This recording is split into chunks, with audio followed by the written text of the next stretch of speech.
Welcome to Urban Sniper Rifles. This video was a VR to General S. Lee, and he had some questions and he sent us some comments on sniper rifles and specifically integrally suppressed ones. What we're going to do today is talk a little bit about sniping rifles, specifically to urban terrain. And behind us we have a Remington 700 and 308, and in front of us we have a highly customized Remington 700 and 22-250 with a suppressor on it. This was a weapon commissioned by someone else, which I bought from another Class 2 manufacturer I've done a lot of business with. The originator of this design, they never picked a weapon up, so we don't know any of the backstory to that. So we can't tell you why or any of that. But this is a very interesting commission rifle, which we'll go through some of the attributes of it. The standard weapon behind it, we have an old cheap scope on it that we were doing some experiments to see how well people could actually shoot with a cheap scope on a nice rifle. For the average person, it really makes no difference. If you are actually a marksman, it makes a tremendous difference what scope you put on it. But you can see the length of this weapon, and here on the muzzle it has a Surefire flash hider coupler for a silencer. So you can see if you put the silencer on this gun, it would add 12-14 inches to it, and it'd be extremely awkward and long. This was one of the complaints that a lot of snipers had when they were using suppressors. That generated a lot of rifles that had integral suppressors, which were built around the barrel so that the gun would maintain the same length. But in some urban scenarios, concealability and portability were a big issue, and they still wanted suppressor capacity. This gun was a concept weapon. It has a lot of unique traits to it that make it extremely portable.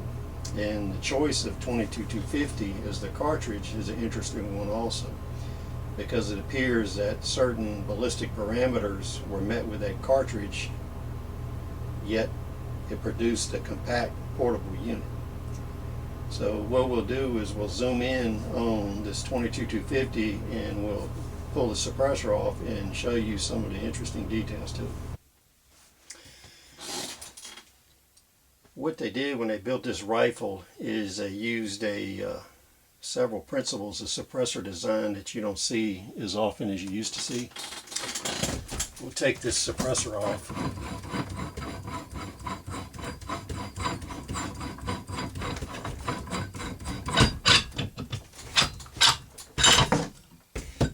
What you see here is they actually put a 16-inch barrel on this gun.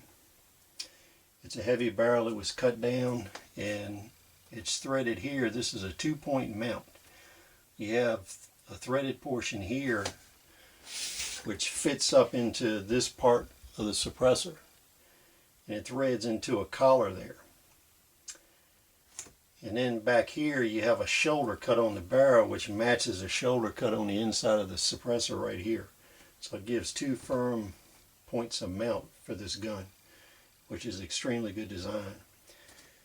But what you'll notice is with this gun, what they did in picking the 22-250 cartridge, they could utilize a 16.5-inch barrel and still get good ballistics up to 500 yards, maybe 600 depending on the load. So performance would be kind of similar to a 5.56 millimeter, maybe a little bit better. But you can pull the gun apart and put it in a gym bag. You can move it around. You don't get into the issues of detachable barrels or detachable stocks. So this is a special purpose urban sniping weapon. This is a close-up of the end of the barrel assembly.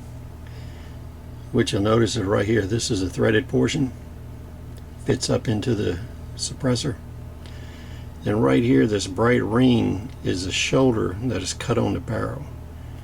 That ring matches the shoulder that's cut into the back end of the suppressor. You can see how the back end of the suppressor is kind of a silver colored on the internal there. Those are precision matched. So you have an extremely tight fit between the suppressor and the rear point shoulder on that barrel. This is the position the suppressor would be on when it's mounted on the barrel. You can see the threaded portion is right above one of the welds on the side of the suppressor. This is where the collet nut is situated. It's welded on 4 sides of the suppressor. And you can see on the rear area where the bright shoulder is how it made up with the rear end of the suppressor. One of the interesting features here is it looks like this is wasted space on the suppressor, but it is not. There's actually an air space or a gap between the barrel and the exterior wall of the suppressor, and this is a rear expansion chamber that the gas is forced to flow into to help cool the gas. And it uses the exterior of the barrel as a heat sink in addition to the steel on the suppressor. So this is an unusually good design that's not seen that often anymore. If you would like to see a detailed review of this particular rifle, ballistic data, test firing, accuracy, and penetration, we'll be happy to do it. Just let us know in the comment sections. Please rate, subscribe, and we'll see you on the next video.